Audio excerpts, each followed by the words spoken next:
From Canada's Perimeter Institute for Theoretical Physics, welcome to Perimeter Explorations.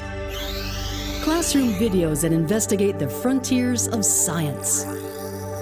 Join host and physicist Damien Pope of Perimeter's outreach team and leading researchers as they take you on an educational journey of wonder and discovery.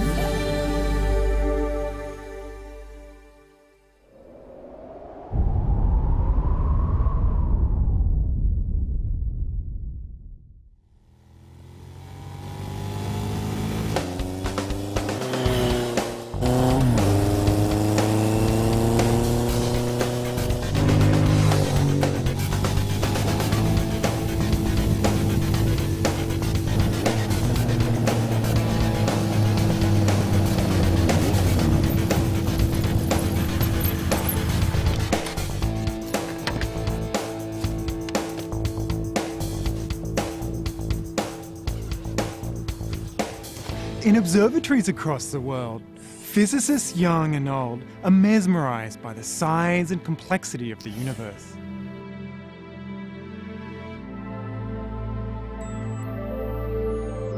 Before 1967, physicists thought they had a pretty good idea about what the universe was made of.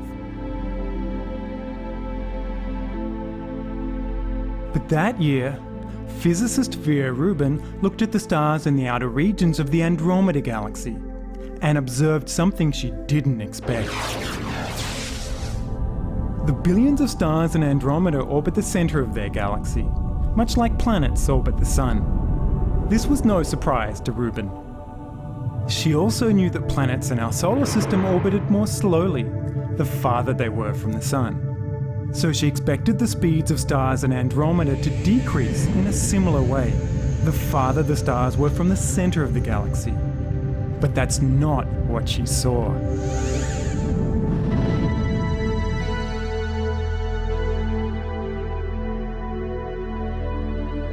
The speeds of the stars remained constant, no matter how far out in the galaxy she looked. What Rubin saw wasn't just slightly different from what she expected, it was dramatically different. The speeds were far higher than anticipated. Why were the stars in Andromeda moving so fast? Was the same thing occurring in other galaxies? Little did Rubin know that her observations would trigger a rethinking of what the entire universe is made of.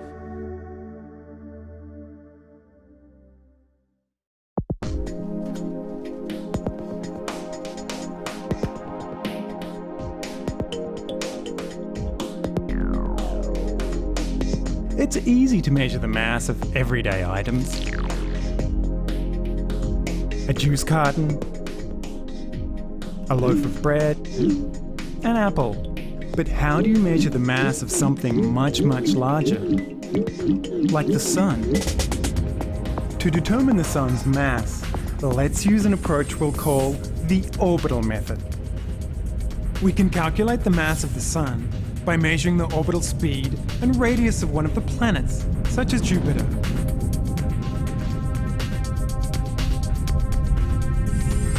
Jupiter orbits the Sun at 13 kilometers per second. The shape of Jupiter's orbit is essentially circular, with a radius of 780 million kilometers.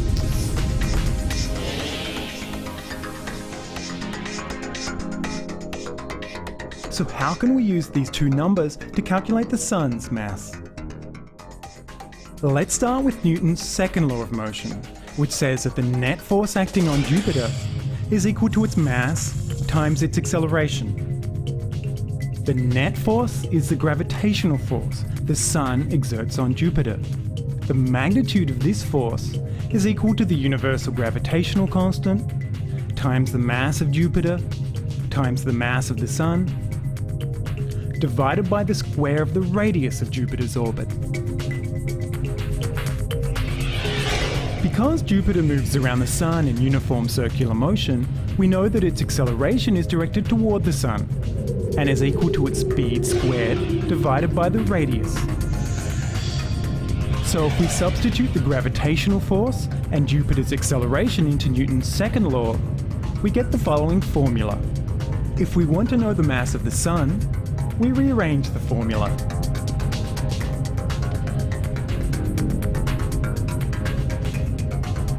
This formula shows there's a relationship between mass and orbital speed. When we substitute in the speed and radius of Jupiter's orbit, we can complete our calculation of the Sun's mass. So what does this number really mean? Only that the Sun is 1,000 times the mass of Jupiter and 300,000 times the mass of Earth.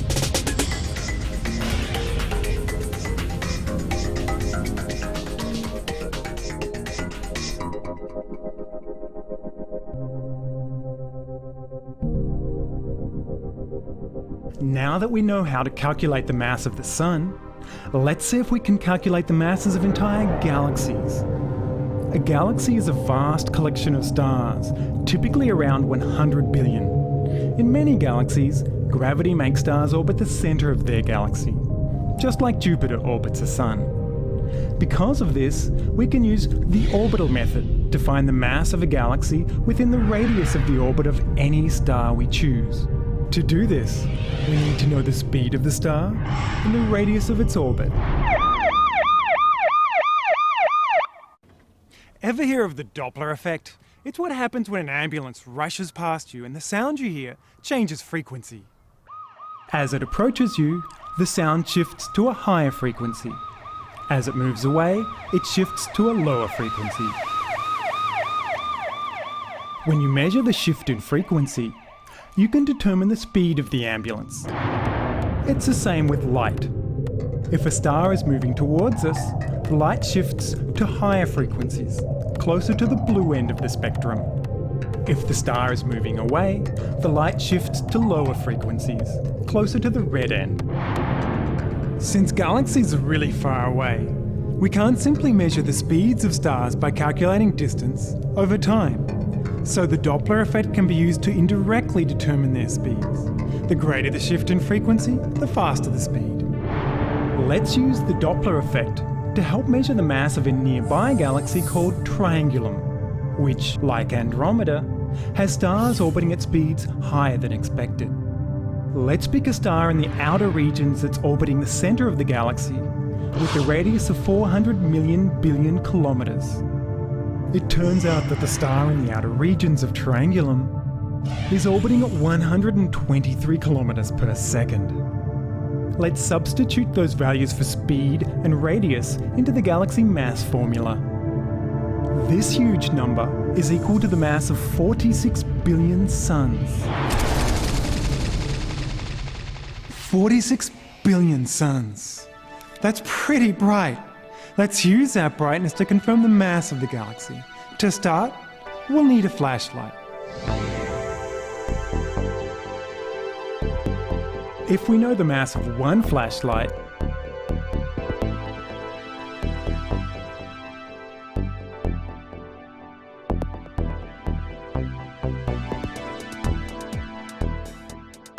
and its brightness,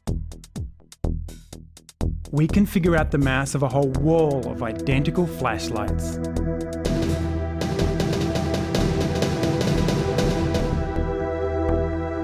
How? By measuring its total brightness. Let's call it the brightness method. It's another way to measure the mass of objects in outer space. It also helps us understand why Vera Rubin saw the stars in Andromeda moving so much faster than anyone expected. Once you've got the total brightness, compare it to the brightness of the single flashlight. The relationship between the brightness of all the flashlights and just one will tell you how many flashlights there are. Then, multiply the number of flashlights by the mass of one flashlight and you've got the total mass. We can use the brightness method to calculate the mass of the stars in a distant galaxy within a given radius. But there are a couple of problems. First, some galaxies are farther away than others. For example, Triangulum is farther away than Andromeda. Galaxies that are more distant appear less bright, even though they tend to emit the same amount of light as closer galaxies. But scientists know that, just like the brightness of a flashlight, the brightness of a galaxy decreases in a predictable way, based on distance. When a galaxy, or a flashlight, is farther away than another one, it only appears less bright. So scientists can determine the actual brightness of a galaxy if they know how far away it is. The second problem is that, unlike these flashlights, not all stars are identical. Fortunately, there's a relationship between a star's brightness and its mass that helps account for the different types of stars found in galaxies. Having solved the problem of unequal distance and accounted for different types of stars, physicists determined through the brightness method that the mass of Triangulum within a radius of 400 million billion kilometers equals 7 billion suns. But the orbital method gave us a mass of 46 billion suns. That's a difference of 39 billion suns worth of mass. Similar mass differences have been observed in over 1,000 galaxies. Something very, very strange is going on. But what? The brightness method assumes that all mass in a galaxy emits light, but the orbital method doesn't assume that. In fact, most of the mass in Triangulum measured by this method is unseen mass that emits no light. And because there's a relationship between mass and orbital speed, it's this extra mass that can explain the high speeds in Triangulum and in all other galaxies scientists have checked. Such as Andromeda, where via Rubin observed orbital speeds far higher than expected. Most physicists are confident that Andromeda, like Triangulum, is dominated by unseen mass, and they think that this additional mass is responsible for the speed she saw. By looking at satellite galaxies and other distant objects, physicists now think that, in most galaxies, this unseen mass extends much farther than the outermost stars. In this image, we represent this mass by the pale blue shape. Because the unseen mass doesn't emit or reflect any light, it's known as dark matter.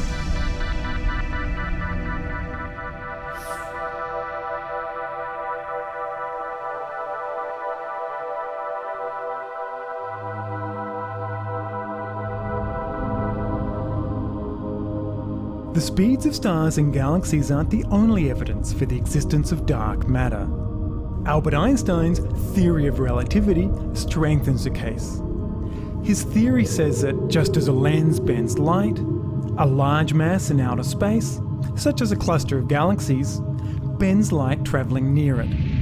This is known as gravitational lensing. The bending affects the light reaching us, distorting the image we see of whatever lies beyond the mass. The good news is that lensing occurs whether we can see the mass or not. That means we can detect dark matter within a cluster of galaxies from the distortion it creates in the images we see of more distant galaxies. This is a cluster of galaxies called Abell 2218. The thin arcs are actually images of galaxies far beyond this cluster. Each of these images is showing distortion, dominated by huge amounts of dark matter within 2218. Gravitational lensing lets physicists map out detailed distributions of dark matter in vast regions of outer space. In this image, entire galaxies appear as individual white spots, dark matter as pale blue shapes. Putting together what we've learned from the orbital, brightness, and lensing methods, there's strong evidence for the existence of vast amounts of dark matter within galaxies, as well as between them. But knowing the dark matter takes up vast portions of the universe still doesn't tell us what dark matter is.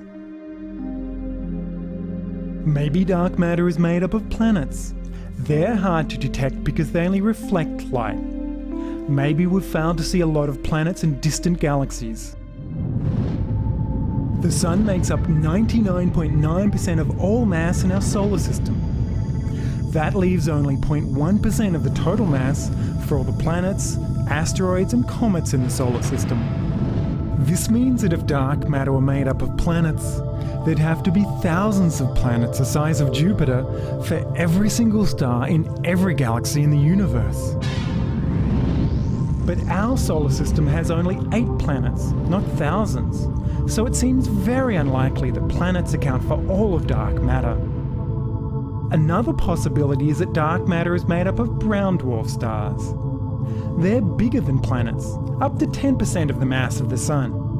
And they're also hard to detect because they don't shine.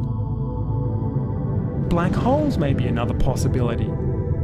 They have so much mass that even light can't escape from them, making them a likely candidate. These two possibilities can be checked out because we can detect brown dwarf stars and many black holes using gravitational lensing on a smaller scale. Instead of looking at distortions in galaxy images within clusters, scientists measure the temporary brightening of individual stars brought about by gravitational lensing. Using this technique, we can account for some dark matter, but not all of it. There's also another way physicists can estimate how much of dark matter is made up of black holes. The explosions that take place when they're created spew out readily detectable heavy elements. From the amount found, they can estimate the total mass of black holes in the universe. These calculations indicate that black holes only account for a small fraction of dark matter. Having ruled out planets, dwarf stars and black holes as making up the bulk of dark matter, scientists looked at a number of other ideas that also failed to deliver. So what other possibilities could be considered? Maybe we got the picture completely wrong about the universe, and we should be open-minded. Some physicists think there is no dark matter. Either there is something we haven't seen, some dark matter or whatever, or the theory of gravity is wrong. So people who work on modified gravity attempt to explain anomalous behavior in the universe, modifying Einstein's theory of gravity. These scientists think the orbital method can't be used accurately on something as large as a galaxy. I think dark matter really has holes in it. And it's possible that these alternative theories of gravity could correct those holes. They think that when it comes to galaxies, Newton's law of universal gravitation needs to be modified. Every time something doesn't work in the sky, you basically either say our theory of gravity is wrong, or it's just there's something out there we can't see. Changing the laws of physics is a pretty radical step. But it wouldn't be the first time it's been done. Still, any new law of gravity would have to be rigorously tested before it's accepted. Most physicists are confident that our current ideas about gravity are indeed valid for something as large as a galaxy. For me, it's almost certainly not modifications of gravity and not ordinary matter, like planets or black holes. Maybe there's some new kind of matter there, or maybe we don't quite understand how things are working. This is always an option for everything. The preponderance of the evidence is certainly pushing us towards dark matter. I would say that probably probability that this dark matter exists is close to 100%. But what makes it compelling is that there's many lines of independent evidence that point in the same place. And in that sense, it's like the evidence for atoms 100 years ago, that what convinced people that atoms existed was not any one line of evidence, but that you had many lines of evidence that all converged on the same conclusion. And dark matter is like that. So all the evidence for dark matter is circumstantial, if you like, but there are 4 pieces of circumstantial evidence all pointing the same way. So this has got to be looked at. These researchers think that the bulk of dark matter is made up of a new type of subatomic particle, one that's completely different from the protons, neutrons and electrons that make up everything on Earth. Many physicists think that hypothetical subatomic particles known as weakly interacting massive particles, or WIMPs, make up the bulk of dark matter. WIMPs were initially proposed because they don't interact with light, the fundamental characteristic of dark matter. A new kind of particle, it seems to just nail it in all the places you see it. And so that, for me, is the convincing thing. So my money is on some new kind of particle. Axions might also make up the bulk of dark matter. They're very light, having much less mass than even electrons. It doesn't look likely that axions really could be responsible for this kind of things, because right now experimentally left only very small window where axions could work. Also, it's not so natural prediction of the particle physics. When you run them through simulation, just putting something like a WIMP in the simulation, you generate structure that does very well when you compare it to galaxy rotation curves and the behavior of clusters and the large-scale structure. Whether or not the bulk of dark matter is made up of axions or WIMPs, most physicists think that on average, 90% of the mass of every single galaxy in the universe is dark matter. Knowing that 90% of what's out there is something completely unknown, understanding what that is almost certainly going to change our picture of how nature works in a fundamental way. Nothing of the physics we know right now can explain it. So there's this real, manifest evidence, like this huge sign in the universe that says, look, there is new physics beyond what we know. It's a very big open window, and that's how physics work. We always have open questions, and by resolving them, by understanding them, we go a step further, a step deeper. The universe is like a city at night viewed from a plane. The stars are like city lights, and dark matter is everything else you can't see. So when physicists look at the night sky with even the most powerful telescope, they're only ever seeing a tiny fraction of what's out there. Dark matter isn't just found in distant galaxies. Our Sun, along with the rest of the solar system, is orbiting the center of the Milky Way galaxy. Like all other galaxies, our own seems to be full of dark matter. And so, dark matter particles should be streaming onto the surface of our planet. In fact, if dark matter is made of WIMPs, then millions of unseen particles are passing through your body every second. Over the last few years, physicists have been conducting a variety of experiments to find out if either WIMPs or axions make up the bulk of dark matter. It's been very challenging, since these two particles rarely interact with anything else directly. Occasionally, a WIMP should collide with the nucleus of an atom, triggering a faint vibration. Physicists have set up a number of highly sensitive experiments to detect such vibrations. Unfortunately, cosmic rays from outer space can also trigger the same sort of vibration. Right now, there are 50 cosmic rays on surface going through your brain every second. Because Earth blocks most of these rays, many dark matter detectors are located deep underground. So what we do is we get underground in Snow Lab, 6,800 feet below ground, where the cosmic ray signal is hugely reduced, and it's a much better environment for doing an experiment for a rare event like a dark matter scatter-off.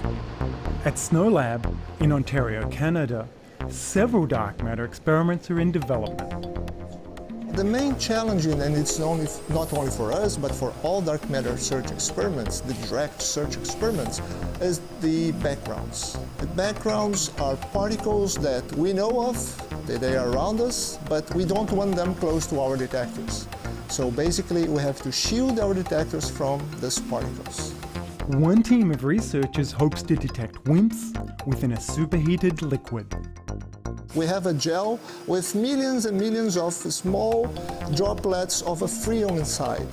So when there is an interaction of a particle inside of these droplets, this interaction might put enough energy for this phenomenon to happen inside the droplet. So you have an explosion. So the droplet that's liquid becomes a gas bubble. And we can hear this explosion using acoustic sensors. Experiments looking for WIMPs are underway all over the world. In the United States, Europe, Japan, and even at the South Pole. So far, none of the experiments has detected a dark matter particle.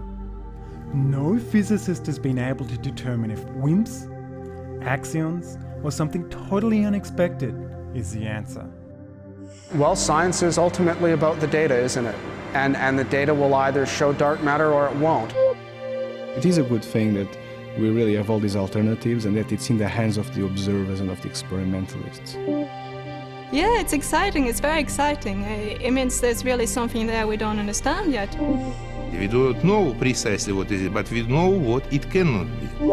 I think dark matter right now is the best candidate to explain what's going on. I think within the next few years, we'll have definitely a much better understanding of what's going on. And I really hope within the 10 next years, we'll be able to point down on something. It's a real opportunity for physics. I mean, it's not just explaining one missing thing in the universe. It's really, once we understand what dark matter actually is, we'll have understood a new, completely new direction of physics. There's no question.